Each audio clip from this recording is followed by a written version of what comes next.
et à tous, bienvenue dans Notre Histoire en direct du site de Tadourem, un district de Guama sur l'île de Nengone pour cette 30e foire des îles en direct radio et télé. Aujourd'hui, on discute de l'importance de l'histoire et de sa transmission avec nos invités.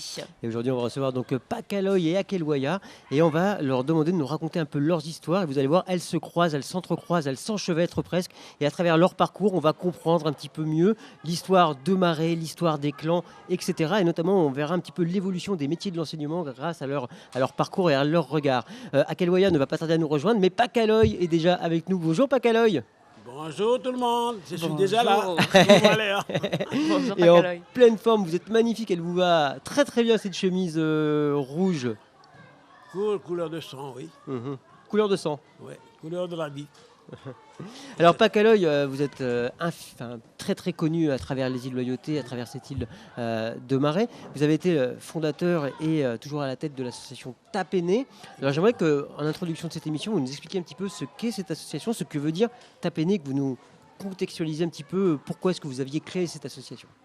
Oui, tout d'abord, avant de parler de tout, je remercie d'abord le Seigneur qui nous a permis d'être là, bien chaud, bien vivant.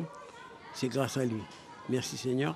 Et je vais commencer par dire beaucoup de choses, mais je suis limité par le temps. On a Non, du temps, vous on a inquiétez du pas, temps, on a vraiment Pakaloy. du temps, on est tranquillement installé ici, ne vous inquiétez pas. Prenez votre temps pour nous raconter ce que vous avez envie de nous dire. Ah, merci beaucoup. J'ai besoin de temps parce que pour expliquer tous ces rassemblements, il faut un peu plus de temps. Commençons par le métier d'enseignant. J'étais reçu pour passer le CM1 à l'école publique de Tadine en 1955. Vous voyez, il faut d'abord passer le CM1 avant d'aller ailleurs, avant de sortir dans l'école des moniteurs de Nouville. Il faut d'abord passer son examen pour passer le CM1, ainsi de suite. CM1, CM2, certificat 1, certificat 2. Et à la fin de 4 ans d'études, il faut être enseignant. C'est la dernière étape pour être tout simplement enseignant. Il n'y en a pas, ça n'existe pas les brevets à l'époque. C'est le certificat. Donc il faut le passer. J'ai réussi assez. Mais voilà, il faut partir pour aller à l'école de moniteur de Nouville pour fréquenter le CM1. Vous voyez? C'est pas pour sortir, pour aller. Il n'existait pas encore le brevet à l'époque. Le premier brevet ici de la Nouvelle-Calédonie, c'est Ernest Ouamon. Ouamon de Wailou, là. Ernest. Bon, je reviens. Et après avoir reçu le certificat d'études, au bout de 4 ans d'études à l'école des moniteurs de l'île Nou, qu'on appelait à l'époque l'île Nou, mais Nouville, je suis à la première année de 1959. Alors, Parce qu'il faut qu'attendre. Pakaloy, on va juste accueillir Akelwaya qui vient de nous rejoindre. Bonjour Akel. Bonjour. Merci Bonjour, beaucoup d'avoir accepté cette invitation, d'être là avec nous. Et avec vous, on va pouvoir revenir un petit peu donc, sur l'histoire des îles Loyauté, l'histoire de Marais, et notamment l'histoire surtout de l'évolution des métiers de l'enseignement, car Pakaloy, que vous connaissez forcément, a été moniteur, et vous êtes aujourd'hui professeur, vous êtes écrivain, vous êtes musicien. On va pouvoir parler de plein de choses à travers votre regard, votre parcours à vous. On pourra aussi peut-être notamment reparler de votre livre Mon amoureuse qui vient de sortir. Pakaloy est en train de nous raconter un petit peu ses débuts dans l'enseignement. Il nous parlait du CM1. Le CM1 aujourd'hui dans la scolarité, à l'époque on avait pareil, 8-9 ans, mais c'était une classe parmi tant d'autres qu'à l'époque, à votre époque, Pakaloy, le CM1 c'était presque, alors je vais y aller un peu fort, mais presque l'équivalent du bac finalement, parce que beaucoup de gens arrêtaient leur école après le CM1. Ça c'est déjà, on note vraiment quelque chose qui a marqué une évolution absolument fulgurante, c'est ça. Mais je voudrais qu'on revienne vraiment, avant de partir dans les parcours de chacun, que vous nous parliez de l'association Tapéné, Pakaloy, s'il vous plaît. Tapene veut dire en Ningoni, Tataya n'aurait pene Ningoni. La case où l'on apprend, où l'on crée tout ce qui est culturel à Ningoni. Vous voyez, Tataya c'est la case, Pene c'est la langue, et Ningoni c'est la langue ou la culture de Ningoni. C'est pour ça que nous sommes à l'époque, dans les années 1980, c'est là qu'on commence à créer cette pensée-là de continuer l'enseignement dans la langue. Parce qu'à l'époque, la langue était encore défendue. Dans notre classe, ils vont mettre défendre de parler le français, de parler le Ningone. Il faut parler le français. Donc, nous sommes obligés par la force de cas, quoi, de ne pas prendre notre langue, ce qui est dommage. Pour le moment, tout le monde a reconnu que c'était un peu trompé pour dire aux gens de Marais, moi en tant que... On ne dit pas enseignant, on dit enseignant, mais on ne dit pas professeur, mais on dit moniteur. Notre époque, c'était moniteur. Tout ça, c'est déjà le symbole d'une époque. Quand on parle de moniteur, ça représente qu'on part déjà presque 70 ans en arrière. Oui, bien sûr. Alors si on revient à Tapéné, Tapéné veut dire, comme j'ai dit, la culture, c'est la case où l'on construit, où l'on crée la culture, on manifeste pour travailler sur la culture de Marie. Vous voyez?